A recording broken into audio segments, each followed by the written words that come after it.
Why did experienced prairie warriors fear gray autumn rain much more than the fiercest snowstorm? It is commonly believed that man's main enemy in the wild has always been extreme cold, which freezes rivers and covers trails with snow.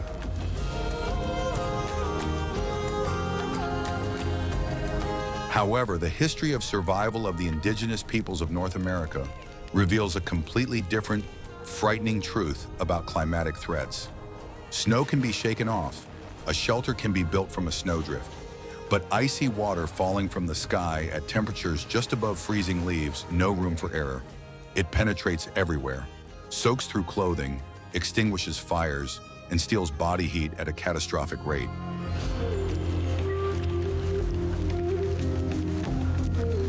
In this scenario, there was no room for romance, only dry and harsh calculation, where the price of delay was life. Watch the video to the end, and you will learn how ancient smoke chemistry helped create clothing that could withstand endless rain. What if I told you that everything you believed about cold weather is wrong?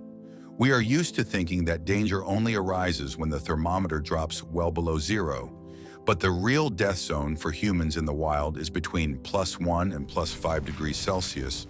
If this cold is accompanied by rain, water has a thermal conductivity that is 25 times greater than that of air, which changes the rules of the game. Being wet in the wind at above zero temperatures is more dangerous than being dry in 30-degree frost. The human body, caught in cold rain, begins to lose heat at an alarming rate that cannot be compensated for by internal resources. The indigenous people of the Great Plains understood this physics long before the advent of scientific terms and hypothermia charts. They knew that dry cold is simply an environmental condition that one can prepare for and adapt to. Wet cold was perceived as an active, aggressive enemy that attacks the body directly. That is why strategies for protection from rain were more complex and sophisticated than protection from snow. Snow falling on clothing in severe cold remains dry and acts as an additional insulator, retaining heat. Rain, on the other hand, destroys the air layer in clothing, turning the protective layer into an ice pack. As soon as clothing gets wet, it stops warming and begins to actively suck energy from the muscles and internal organs. A person can die of hypothermia in just a few hours, without even waiting for nightfall. This happened imperceptibly. First, fine motor skills disappeared, then consciousness became confused, and finally a deadly sleep set in. Historical chronicles are full of evidence of how entire groups of Europeans died of hypothermia during the autumn rains, rather than in winter blizzards.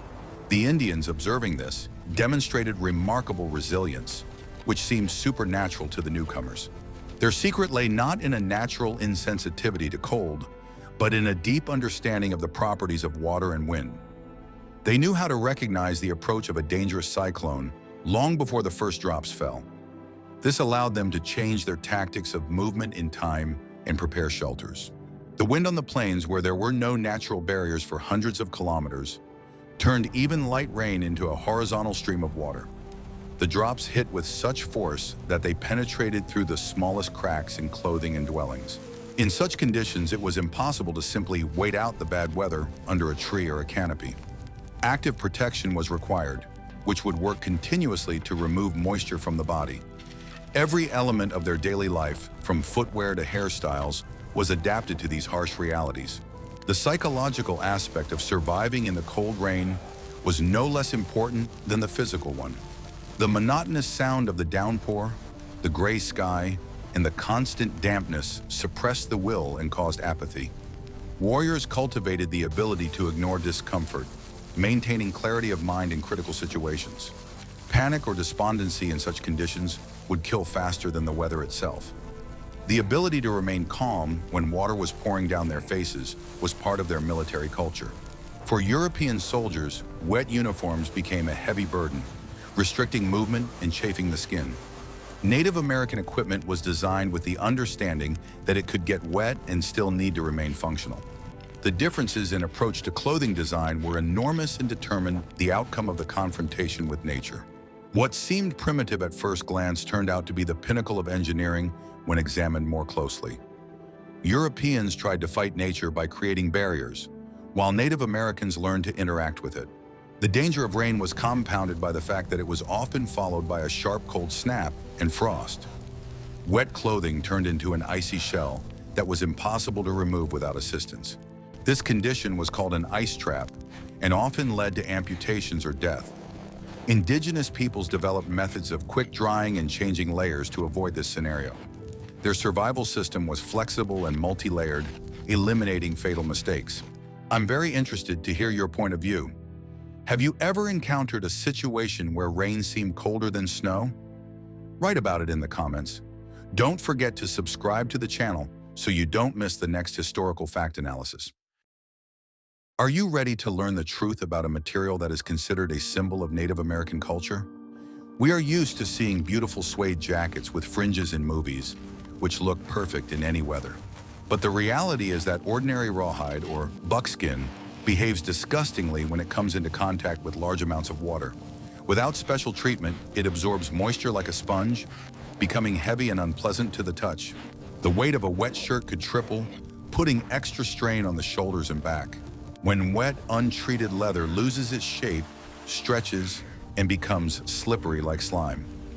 Pants could stretch so much that they began to interfere with walking, getting tangled around the legs. But the worst happened later, when the rain stopped and the leather began to dry. As it dried, the collagen fibers contracted, and the soft shirt turned into armor as hard as wood. Such armor could rub the skin raw with every movement. It was almost impossible to put on untreated leather clothing that had dried after rain without a long kneading process. This required time and effort, which were often lacking in the conditions of a campaign or war. Therefore, the Indians understood perfectly well that they could not rely solely on the natural properties of leather. They needed to change the very structure of the material so that it would no longer be afraid of water. This was a technological challenge that they had been solving for centuries. The problem was compounded by the fact that wet leather completely lost its insulating properties. The air trapped between the fibers of the pile was displaced by water, and the cold penetrated directly to the body. In such conditions, traditional clothing could be a cause of death rather than salvation. They needed to find a way to make the leather repel water while retaining its breathability. Solving this problem became one of the main achievements of their material culture. They noticed that leather that had been in a smoky teepee for a long time changed its properties. It became more resistant to moisture and remained soft even after repeated wetting. This observation formed the basis of a complex tanning technology that distinguished their products from European ones. European leather was tanned with vegetable tannins, which made it dense but did not prevent it from hardening. The Native American method was fundamentally different and was based on other chemical processes. Fringe on clothing, which many consider to be merely a decorative element, actually had an important practical function. During rain, water ran down the fringe threads and dripped from their ends without lingering on the main surface of the garment. This allowed a significant amount of moisture to be removed and accelerated the drying process of the fabric. The fringe worked as a drainage system, breaking up the continuous flow of water into separate streams. This simple engineering solution significantly increased comfort in wet weather. Another important element was the use of capes made of bison skins, with the fur facing inwards or outwards, depending on the situation. The thick bison skin was so dense that it was extremely difficult to soak through, even in heavy rain. However, such a cape was very heavy, and it was difficult to move actively in it.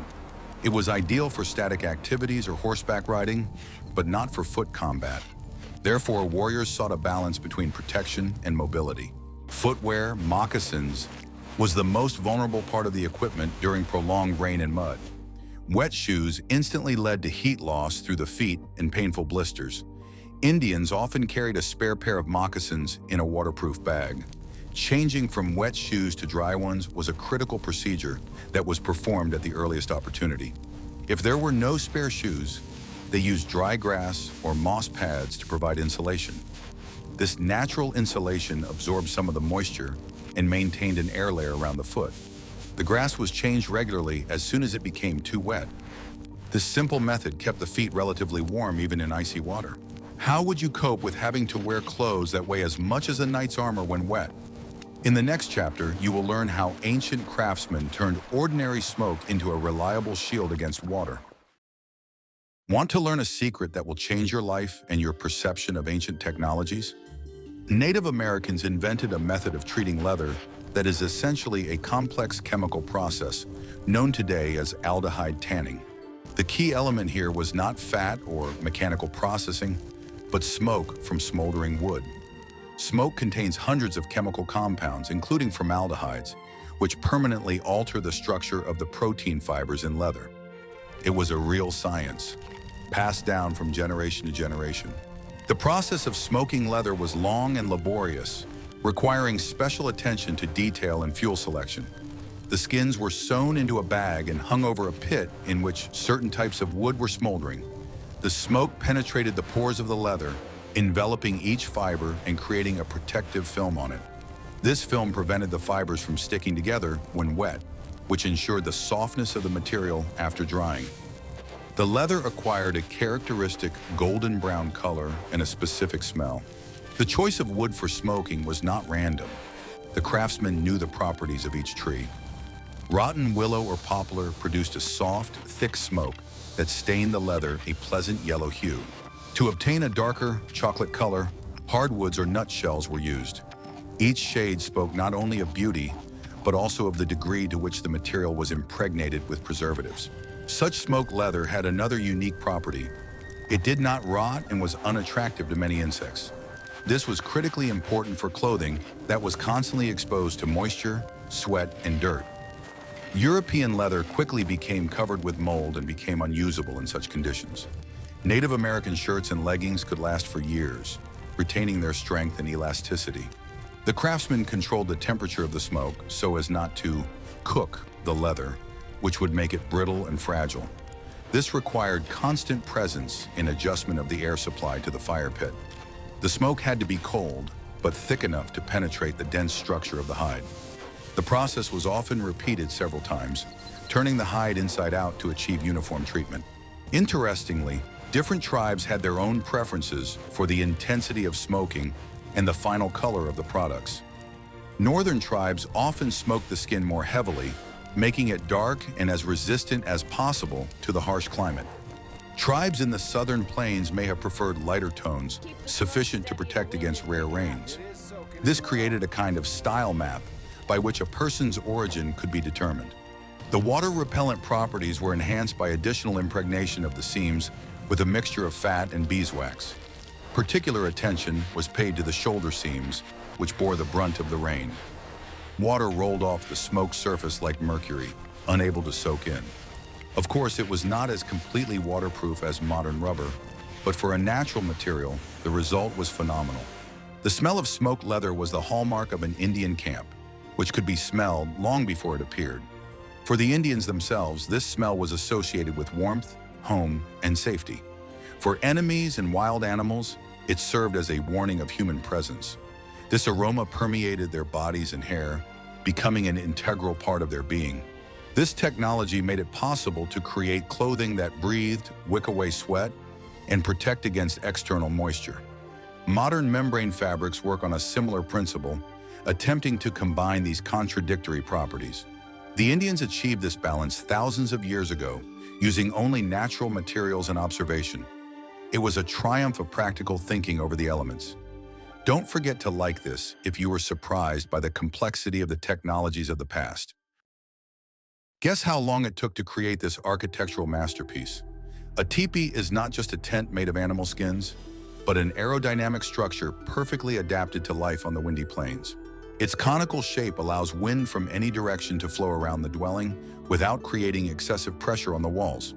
But the main advantage of the teepee in the rain was its drainage and ventilation system. A properly installed teepee remained dry inside even during the most violent downpours. The secret of its waterproofness lay not only in the material of the covering, but also in the steepness of the slopes.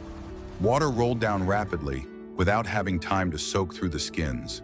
The skins were laid overlapping, like tiles, so that water flowed from the upper layer to the lower one without getting inside. The joints were fastened with wooden pins so tightly that any leaks were impossible. The system of smoke valves, often called the ears of the teepee, deserves special attention. With the help of two long poles, these valves could be adjusted to close the smoke hole from the rain. An experienced housewife could adjust the valves so that the smoke went outside and the rain did not get inside. This made it possible to keep the fire going even during a heavy thunderstorm, providing warmth and the ability to cook food. Inside the teepee, there was another protective layer hidden from view, an inner lining, or dew cloth. It was attached to the poles at human height and hung down to the ground, turning inward. This layer created an air cushion that acted as a heat insulator and drained condensation. If water did seep through the outer covering or run down the poles, it fell behind this screen and drained into the ground without dripping on the inhabitants. To prevent water from running down the support poles into the living space, rain ropes were used. Small pieces of rawhide or rope were tied to the poles at the top, under the smoke hole. Water running down the pole would hit the obstacle and flow vertically down the rope into the center of the hearth or into a special container. This simple solution saved sleeping places and belongings from getting wet. The entrance to the teepee was always located on the east side, opposite the prevailing westerly winds that brought rain. The doorway was closed with a thick skin, often stretched over a frame of willow rods. The entrance was oval in shape, which made it easy to crawl inside, but minimized the area exposed to the elements. A high threshold protected against water and dirt coming in from the street. Installing a teepee required coordinated work and a deep knowledge of geometry to ensure the correct tension of the covering. Loosely stretched leather could sag under the weight of water and form pockets that would inevitably leak. The women who did the installation knew how to adjust the position of the poles depending on the humidity. The leather changed size when wet, and this had to be taken into account in advance. A small groove was often dug around the teepee to drain rainwater flowing off the cover. This prevented puddles and mud from forming directly at the base of the dwelling. The floor inside was lined with skins and mats that insulated it from the cold ground. It was always dry and warm in the center, which created a striking contrast to the raging elements outside. The teepee was a mobile home that could be assembled and disassembled in a matter of minutes. This allowed the tribe to quickly leave the flooded lowlands and move to higher ground. Mobility was the best protection against the floods that often occurred on the plains in spring and autumn. They did not fight the water, they simply moved away from it. Do you think you could assemble such a structure during an approaching storm? In the next chapter, you will learn how to make fire when all the wood around you is soaked through. Building a fire in heavy rain was an art that separated the survival expert from the novice. When the forest is saturated with water and the ground has turned into a swamp, finding dry fuel seems impossible. However, Native Americans knew that moisture only penetrates wood to a certain depth. The core of standing dead trees or thick fallen trunks often remained dry even after a week of rain. The main tool in such a situation was an axe or a heavy knife capable of splitting a log. It was necessary to get to the dry core by cutting off the wet outer shell. This dry wood was cut into thin shavings known as fire sticks or feathers, which ignited at the slightest spark. The thinner the shavings, the easier they were to ignite, despite the high humidity. Keeping tinder dry was a priority for every warrior and hunter during their travels.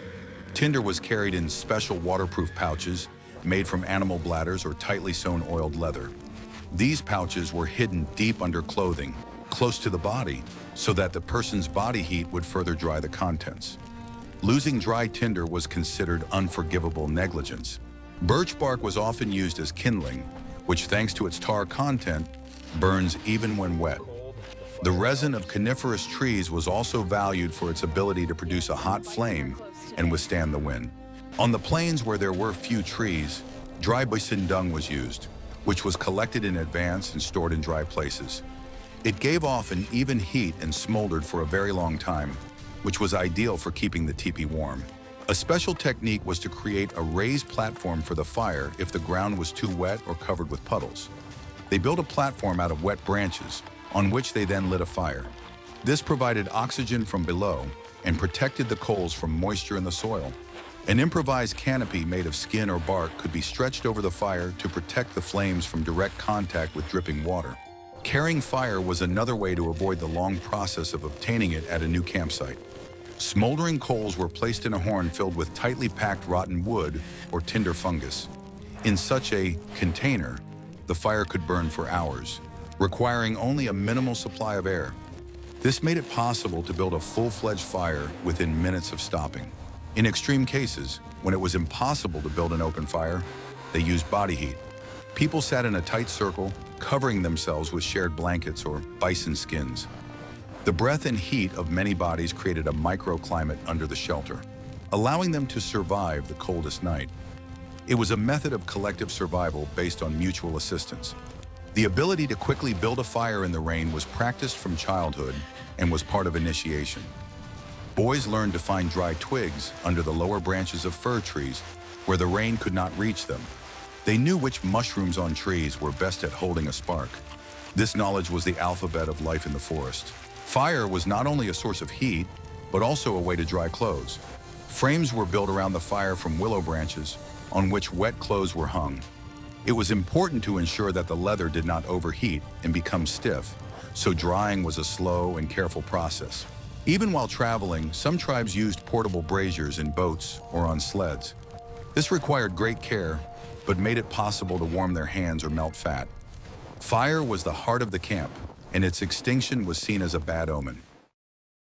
Are you ready to learn the truth about how the ordinary human body can become its own powerful defense against the fury of the elements? Native Americans used a method that may seem unpleasant or even repulsive to modern people, but its practical effectiveness over the centuries has been undeniable. They completely covered their bodies with a thick layer of animal fat or thick oil, pre-mixed with healing plant extracts. This layer worked on the principle of a modern wetsuit, effectively repelling external moisture and reliably retaining the body's internal heat. The fat created a completely impermeable barrier on the skin, preventing the icy water from coming into direct contact with the body and causing shock cooling. Bear fat, raccoon fat, or carefully rendered old bison fat were used as a reliable base for such ointments. Bear fat was especially prized by hunters because it had the unique property of remaining liquid and pliable even at very low temperatures. This mixture did not form a crust and was easily absorbed into the pores, creating deep tissue protection. The mixture was applied in a thick layer to the face, hands, torso, and legs immediately before going on a long hunt or a dangerous military campaign. It was a real second skin that protected the warrior not only from the penetrating moisture, but also from painful chapping, sunburn, and annoying insect bites. In addition to being a physical barrier, this layer of fat acted as an excellent insulator, trapping the body's energy inside. Even if a person's fur clothing was completely soaked in the rain, the layer of fat on the skin prevented water from evaporating from the body's surface. This prevented rapid evaporative cooling, which is often the main cause of death for people in the wild. This method worked on a principle very similar to the natural fat lubrication of waterfowl or marine mammals. Nature had long since devised the ideal protection for its creatures, and humans simply wisely borrowed this technology for their own survival. Red ochre pigment, crushed bark, or ordinary charcoal were often added to the ointment mixture. Ochre not only had important ritual significance, but also excellently protected the applied fat from rapid rancidity under direct sunlight. In addition, an extra layer of mineral paint created even denser protection from the harsh ultraviolet rays and biting winds of the prairies. A warrior in his battle paint was much better protected from the harsh elements than a person with completely clean and exposed skin. It was a combination of spiritual power and practical engineering, aimed at maintaining combat readiness in all conditions. This method required practice from early childhood and a certain tolerance for specific sensations on the skin. The constant presence of slippery grease on the body could cause discomfort to an unaccustomed person, but in harsh survival conditions, personal comfort always took a back seat. The pungent smell of rancid fat was a constant companion in the wild, and the tribe was completely unfazed by it. For the Indians, it was not an unpleasant aroma, but the natural smell of life, reliability, and protection. It meant that the body was ready to face the cold and would not let its owner down at the decisive moment. To remove the old, worn-out layer of fat and accumulated road dirt, they used a kind of natural scrub made of fine sand or special clay. Hygiene in the camps was maintained regularly, but it was very different from our modern ideas about cleanliness. Completely removing the protective layer of fat before going out into the cold air was considered the height of stupidity and carelessness. The skin always had to remain deeply nourished, elastic, and ready for stress. Only during warm and safe periods did people allow themselves to completely cleanse their bodies in the flowing water of rivers. Women in communities also constantly used fatty lubricants to protect the delicate skin of small children and frail elderly people. It was a universal remedy available to every member of the tribe, which literally lay at their feet after every successful hunt. In winter, the layer of fat on the body was made significantly thicker, and in summer, thinner, constantly adjusting the degree of protection required. It was a very flexible and adaptive system, tailored to the current environmental conditions and individual characteristics of each person. Such care allowed the weakest members of the tribe to safely survive the harsh rainy seasons. It is interesting to note that this same method of skin protection was actively used by swimmers who crossed the English Channel in the 20th century, which once again confirms its scientific effectiveness. The physics of the process is extremely simple. Any fat is hydrophobic, meaning it actively repels water molecules from the surface. The Indians came to a deep understanding of this law of nature purely empirically, and used it for centuries for their physical survival. The combination of oiled leather and grease on the body made a warrior virtually invulnerable even to prolonged cold rain. He could spend hours in a downpour in dense thickets, fully retaining his combat effectiveness, mobility, and clarity of mind. This gave him a huge tactical advantage over any enemies who were forced to seek shelter from the weather at that time. While the enemy shivered from the cold, the Indian continued his movement, staying dry and warm inside his living spacesuit. Would you personally decide to put on such a thick layer of fatty protection for your own survival in the wild forest? In the next chapter, you will learn what to do when the solid and familiar ground beneath your feet suddenly turns into a liquid and dangerous trap. Sudden rain on the Great Plains brought not only piercing cold, but also another no less serious and insidious threat: ubiquitous mud. The soil in many regions of the prairies consisted of a special type of heavy clay, which the locals often called gumbo. At the slightest sign of moisture, this soil instantly turned into a sticky, incredibly heavy mass that stuck to the soles of shoes and horses' hooves in huge clumps. Any movement on such a viscous surface became a real torment, and sometimes even physically impossible. One wrong step could cause a traveler to get stuck in the sludge, losing precious strength with every passing second. For riding horses, such deep mud was a real and dangerous test of endurance. Sticky clay quickly clogged the hooves, creating the effect of walking on very high and unstable heels, which often led to tendon strains. The Indians were well aware of these dangerous features of the local soil and always tried to avoid lowlands and clayey areas during prolonged rains. The routes of the annual migrations of entire tribes were adjusted in advance to take into account the composition of the soil along the way, giving preference to rocky ridges or sandy trails. Knowledge of geography here was not just a matter of convenience, but a matter of preserving the horse population on which their lives depended. Traditional travois, special sleds on poles used to transport cargo, instantly turned into immovable anchors in such mud. The wooden poles dug deep into the soft, soggy ground, and the entire load on them quickly became wet and several times heavier. Dogs and draft horses had to expend 3 times their energy to drag the load even 1 miserable kilometer. In such situations, people often had to make difficult decisions: abandon part of their valuable cargo, or stop and wait a long time for the ground to dry out a little. Sudden downpours on the open prairies also threatened people with instant and devastating floods in normally dry riverbeds and deep canyons. A powerful wall of water could appear literally out of nowhere, sweeping away centuries-old trees, rocks, and camps in its path. Choosing the right place to camp was a critical skill that children were taught from an early age on the plains.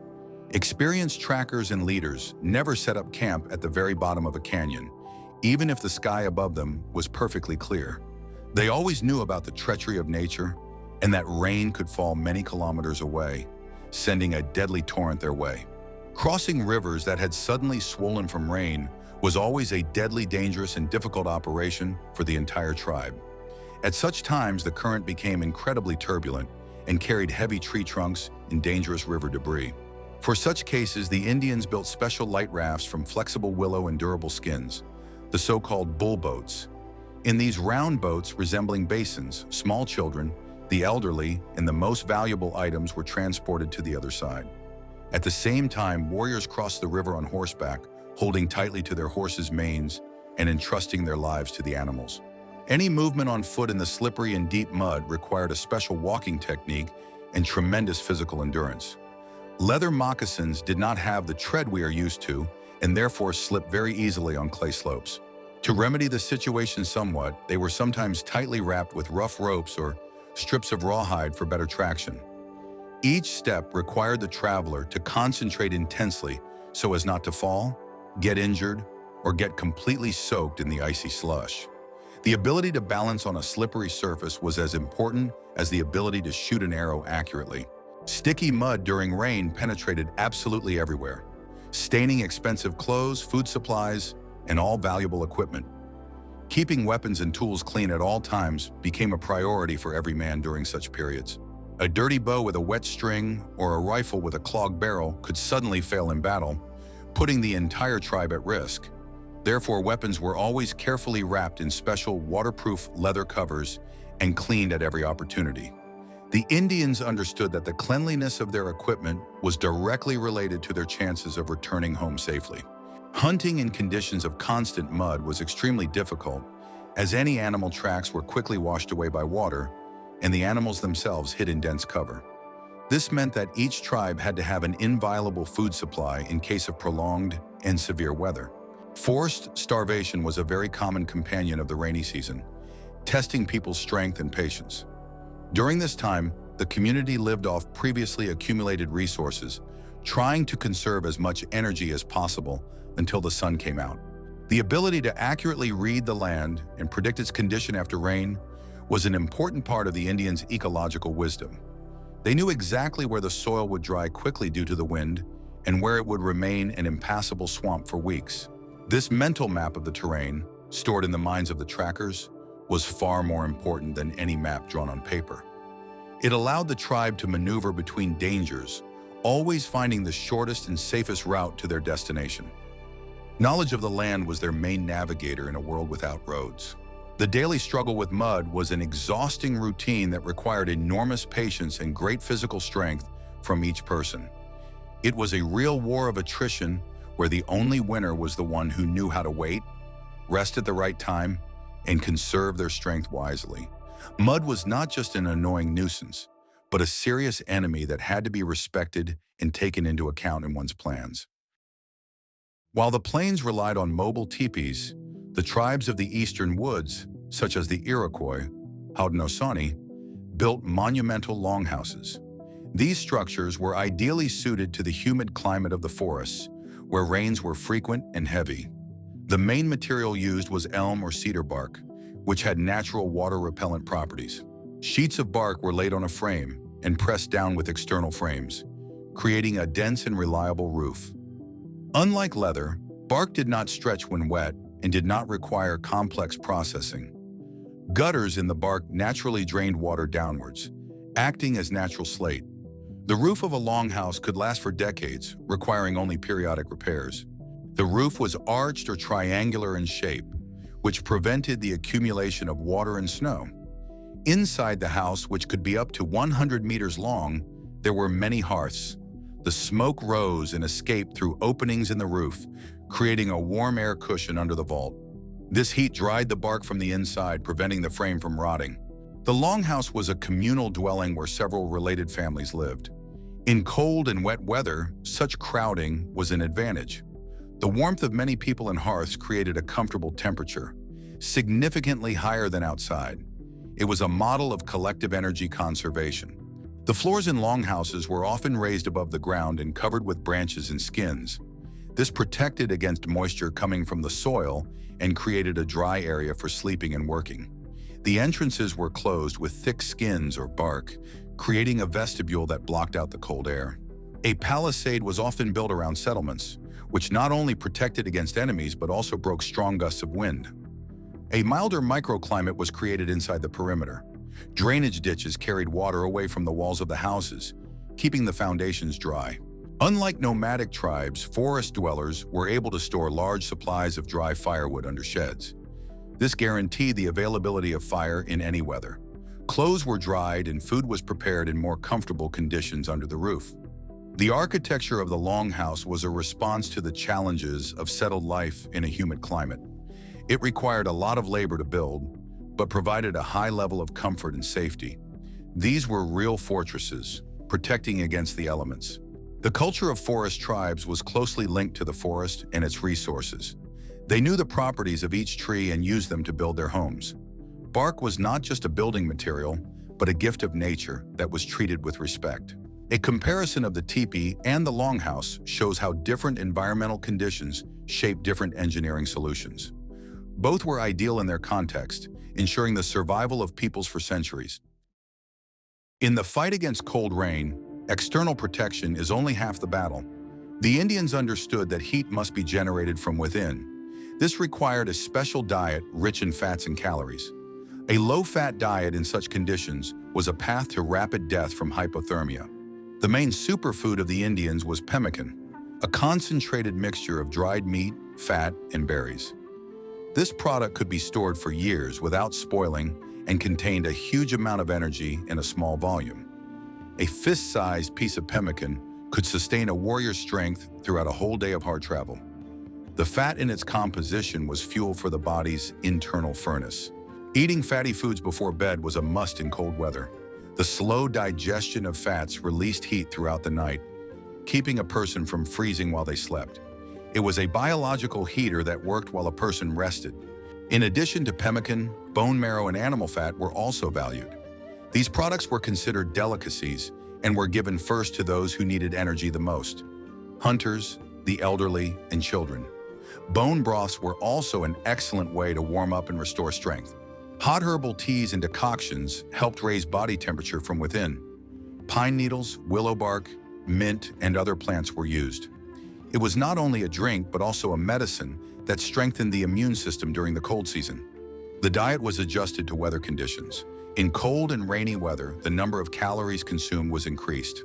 A hungry person freezes much faster than a full one, as the body has no resources for thermoregulation. Hunters often ate the raw liver or kidneys of a freshly killed animal while they were still warm. This gave them an instant boost of energy and vitamins. In extreme conditions, squeamishness gave way to the need to survive. Food supplies were prepared in advance, knowing that hunting could be unsuccessful in rainy weather. The ability to keep meat dry and edible was an important skill for the women of the tribe. Dried meat jerky was a light and nutritious ration. The metabolic adaptation of indigenous peoples to such a diet was high. Their bodies efficiently converted fat into energy. This was an evolutionary trait developed over thousands of years of living in a harsh climate. Thus, food was not just a means of satisfying hunger, but a strategic resource and a tool for thermoregulation. The right diet was as much a part of their equipment as warm clothing. With the arrival of European traders, a technological revolution took place in the lives of Native Americans with the advent of wool. Wool blankets, especially the famous Hudson's Bay Company blankets, became one of the most sought-after commodities. The reason was simple. Wool, unlike leather and cotton, retains its ability to keep you warm even when wet. Wool fibers have a structure that traps air even when wet. In addition, wool is hygroscopic. It absorbs moisture inside the fiber while remaining dry to the touch on the outside to a certain extent. For Native Americans who had struggled with wet leather for centuries, this seemed like magic. Blankets quickly turned into clothing. They were used to sew capotes, simple and functional capes with hoods. They were light, warm, and dried quickly by the fire without stiffening like leather. The cape became a symbol of a new era in the history of plains and woodland costume. The combination of traditional leather and new wool yielded excellent results. Leather leggings protected against thorns and wind, while woolen capes protected against rain and cold. It was a hybrid approach that took the best of both worlds. The wool trade changed the tribe's economy. Beaver pelts were exchanged for blankets that saved lives. The value of a good blanket was comparable to that of a good rifle or horse. However, the transition to wool also had its drawbacks. It was easily ignited by sparks from the fire and caught on bushes. Therefore, leather clothing did not disappear completely, but took its place in the wardrobe, especially for ceremonial and ritual purposes. The Indians quickly learned to decorate woolen items in their traditional style. embellishing them with beads and ribbons. Hoods became not just a utilitarian item, but also an object of art and status. The introduction of wool made it possible to expand the geography of hunting and military campaigns. Now warriors could operate in wetter and colder conditions with less risk to their lives. This affected the balance of power in the regions. The history of wool adaptation is an example of the flexibility and openness of indigenous peoples to innovations that truly improved their lives. They did not reject the unfamiliar simply because it was unfamiliar, but pragmatically integrated useful things into their daily lives. Ultimately, the victory over cold rain was the result of a synthesis of ancient knowledge and new materials. This allowed them to survive and preserve their culture in a changing world. The history of man's struggle against cold rain in North America is a chronicle of incredible ingenuity and resilience. We have seen that survival did not depend on a single miracle cure, but on a whole system of knowledge. From the chemistry of smoke to the architecture of the teepee, from a high-fat diet to the use of the landscape's properties. Indigenous peoples did not try to conquer nature. They learned to be part of it, understanding its laws and using them to their advantage. Their experience proves that even in the harshest conditions, the human mind is capable of finding a way not only to survive, but to live with dignity. Which of these survival methods did you find most surprising? Was it the living spacesuit made of fat or the technology of smoking skin? Share your opinion in the comments and subscribe to the channel to learn more about the forgotten technologies of the past.